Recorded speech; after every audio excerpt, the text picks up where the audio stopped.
I don't believe people who say that they don't think that people are causing climate change.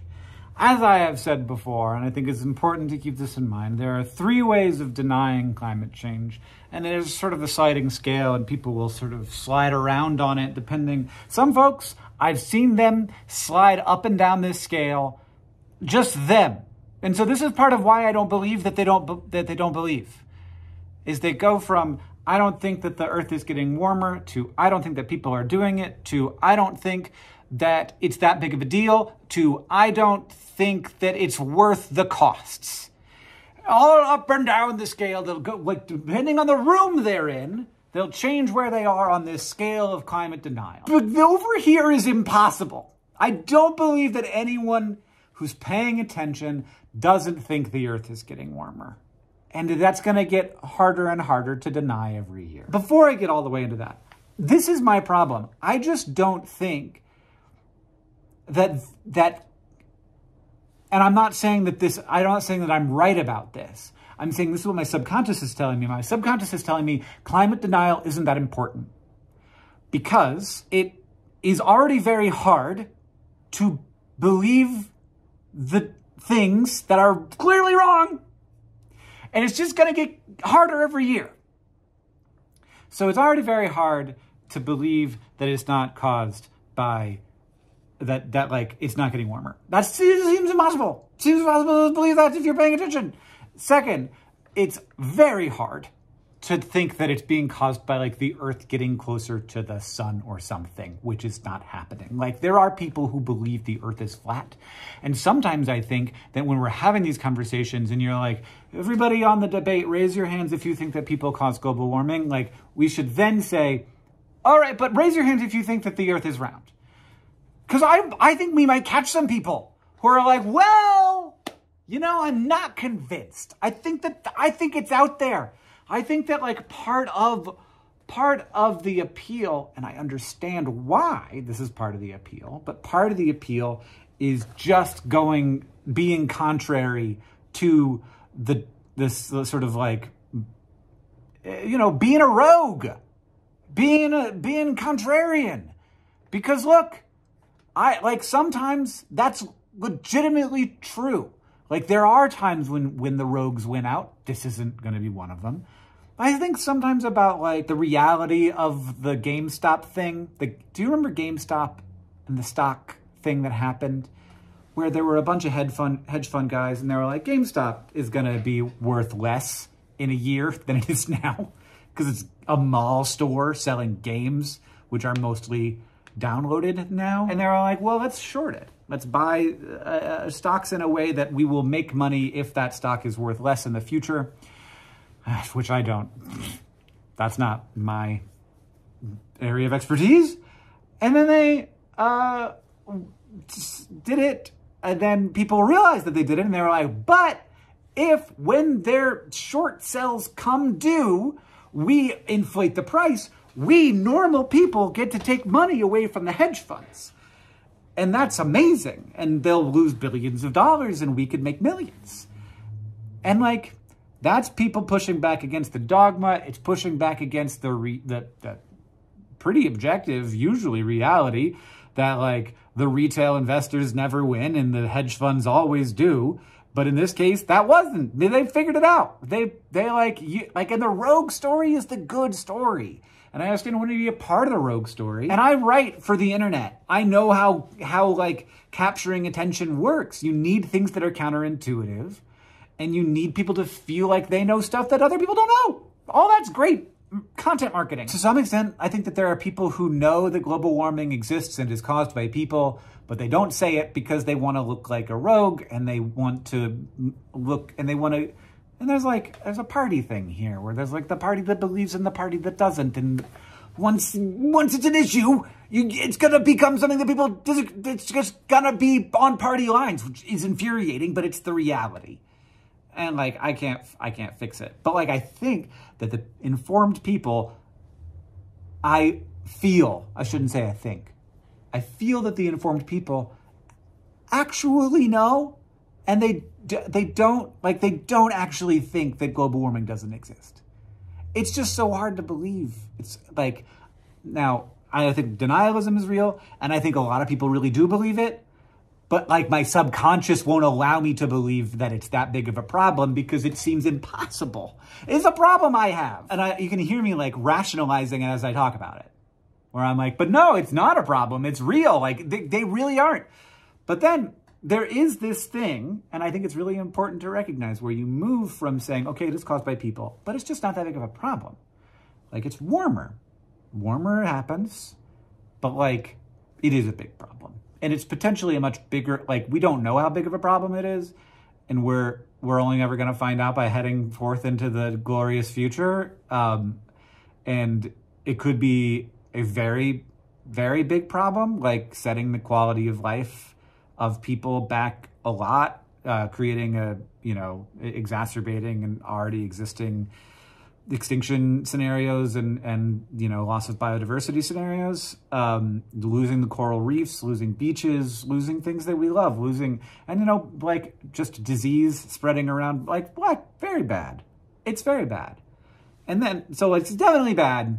And I think that like that will be a harder and harder thing to deny in the future. I feel like when you look at history, there are always people who sit back there and are wrong and just stay wrong the whole time. But like, we as a species move forward. Like, eventually they get left behind, but really only when they die. And I'm sick, and I have been sick since the 90s of having this argument. I'm like, I don't care anymore. Like, you can believe the wrong thing that you think. I'm not here to convince you. I'm here to move forward. And the more we move forward, the more people will be convinced, especially of the last thing. So like the first three things are like, they get taken care of by climate change getting progressively worse. Like, it becomes more obvious that it's happening, more obvious that it's caused by people, more obvious that it's a big deal. The last thing actually gets fixed by taking on the problem, because there is, and people don't like to talk about it, but like at this point, I'm old and tired of pretending like there's no costs.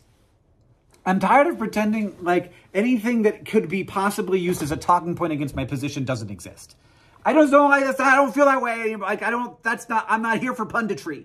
I'm not a pundit. I'm just trying to tell you what I think is true. There are costs. There are costs to the transition. Like, we built trillions of dollars of fossil fuel infrastructure to provide people things that they love and they don't want to give up. And if you increase the costs of gasoline and of oil and of electricity, you can say, well, that'll help people buy electric cars that can afford them. It's a regressive tax. Like, you have to admit that if you just, without any other measures, and there's ways to mitigate this, but without any other measures, a gasoline tax is a regressive tax. It's a tax on people who can upgrade their cars less frequently. And if you increase the cost of electricity, like, everybody shares that cost, but the people who are most likely to be unable to pay that cost are the ones who will suffer the most. The ones who won't be able to turn on their air conditioning, the ones who, might have to change, like, upturn their lives so that they can afford to live. So, like, you need ways, we know this. We know that there are costs. And there are also, costs for just whiny upper class people who decide who to vote for. And we live in a democracy, and people need to get votes. Like, that's their job, is to represent people. Their job is to lead us toward a better future, and their job is to get elected. Like, it is. It just is. I don't know. And I want it to be that way. I want politicians' jobs to get elected, because otherwise it's not a democracy. So, and I'm in favor of democracy still. And if you're not in favor of democracy anymore, that does worry me. There are costs. There are costs. But the more we interface with the problem and the more we create solutions, the more that's not the case. So you can say, and you'd be wrong, but you can say that the costs of getting off of fossil fuels are too high for the benefit of having less global warming.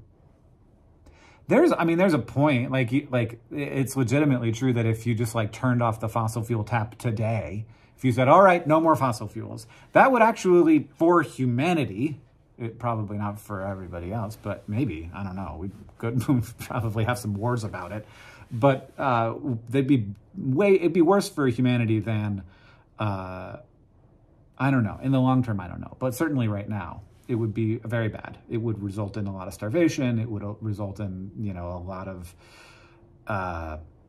violence.